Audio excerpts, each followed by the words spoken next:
Hi there, and welcome to the Stockscores Market Minutes for November 23rd, 2015. So what are the things that stops people from succeeding in trading? I think there's a number of stages that aspiring traders go through. In the beginning, there is just simple ignorance. Everyone thinks that it is easy to make money in the market. You just have to pick a few stocks and see what happens. And a lot of times, if people time it right, they can get lucky in the beginning and succeed on the first few trades, but ultimately, without knowledge, they are headed for failure. So after people suffer a little bit of pain, they get over the ignorance stage, and then they really lack knowledge, and so they have to go out and get that knowledge. But even armed with the knowledge that they might get from either courses or books or that sort of thing, they still lack skill. There is the processes that you must go through, the things that come from experience. And so traders can fail simply because they lack the skill in applying their knowledge or the experience in just being good at it. No one said that anything is easy. If you want to be good at riding a bicycle, you have to practice. And it is no different for trading. But what is different about trading is even if you have all of the knowledge and the experience and the skill, you can still fail because of greed. The focus on the money, the desire to make money can cause people to see things that aren't there, to see things as they want to be seen by the trader. And that ultimately can cause people to trade in a bit of a cloud of self-delusionment. It is important to get over the greed and not focus on the money, just focus on the trade. Once you get over the greed part, you say, okay, I don't care about whether I make money, I'm here to make good trades, but there's still the fear factor. And I think fear is actually a more dominant emotion than greed. You see, fear causes us to not play our strategies as we have created them or as we have tested them. The fear of missing out, the fear of losing money, those things will take a very knowledgeable trader and cause him or her to make mistakes. And finally, there's just good old lack of focus.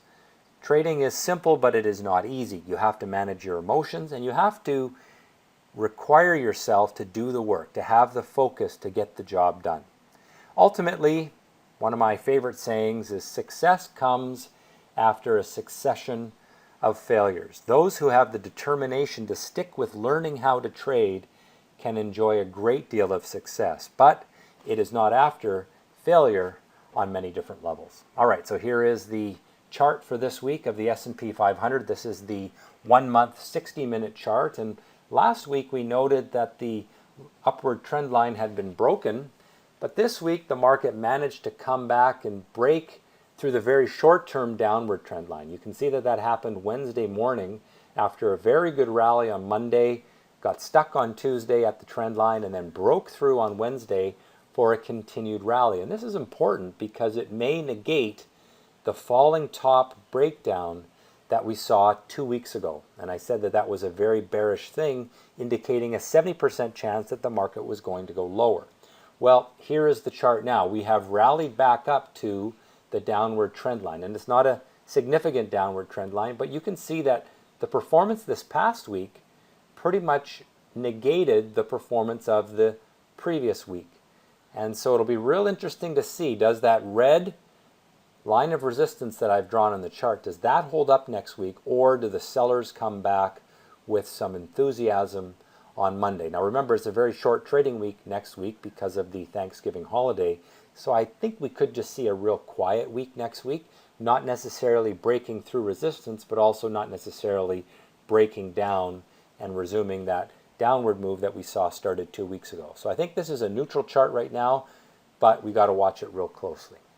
On the Russell 2000, the small caps didn't quite make up the lost ground that the large caps made up this week, but still they're holding that cycle of rising bottoms after breaking the downward trend line 3 weeks ago. So this is somewhat encouraging, but I wouldn't say it's a great chart yet, something to keep an eye on.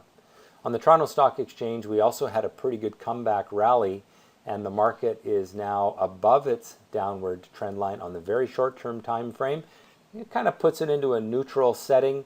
You know, it hasn't really been doing great, but certainly it overcame some of the weakness.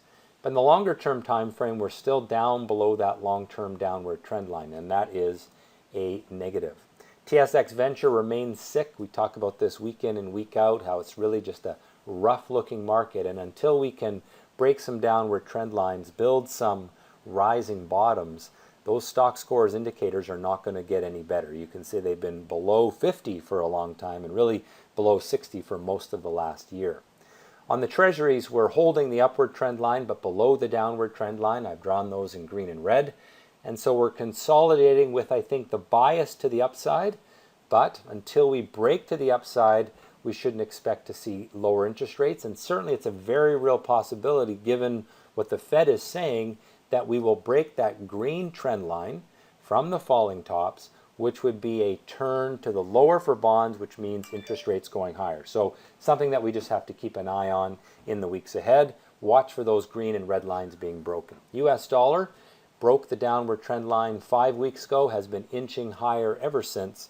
Didn't make a big move this week, but the trend is up, and so I would say I am bullish on the US dollar. Of course, bullish on the US dollar often means bearish on commodities because they are priced in US dollars, and if the US dollar is going up, then it makes commodities more expensive for the rest of the world.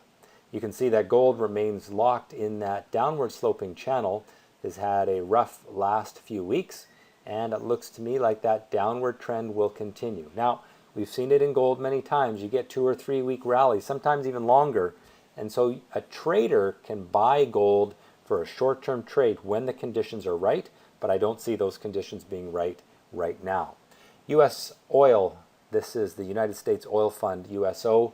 You can see it remains in the downward trend. It broke the downward trend line actually 6 weeks ago, but it couldn't hold support, and so it looks to me like we may retest the lows that I've drawn with the green line. Finally, here's the chart of the VIX. It moved lower this week.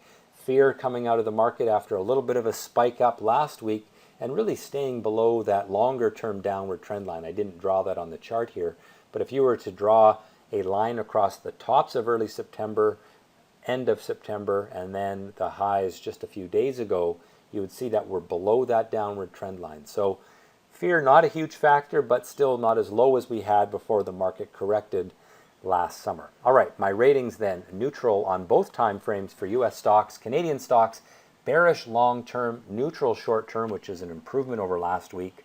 Gold bearish on both time frames, and oil bearish on both time frames. We had a good comeback this week, but the falling top on US stocks has not yet been negated, making next week a critical one for the market. Keep in mind it's going to be a short week, so we may have to wait for the following week to really get a good impression of what the investment community wants to do with US stocks. Canadian stocks are stuck in their downward trend with commodities struggling to find a base. Fear is falling off, but panic can come quickly, so don't take your eyes off the market. That has been the Stockscores Market Minutes for November 23rd, 2015. Have a great week in the market and trade well.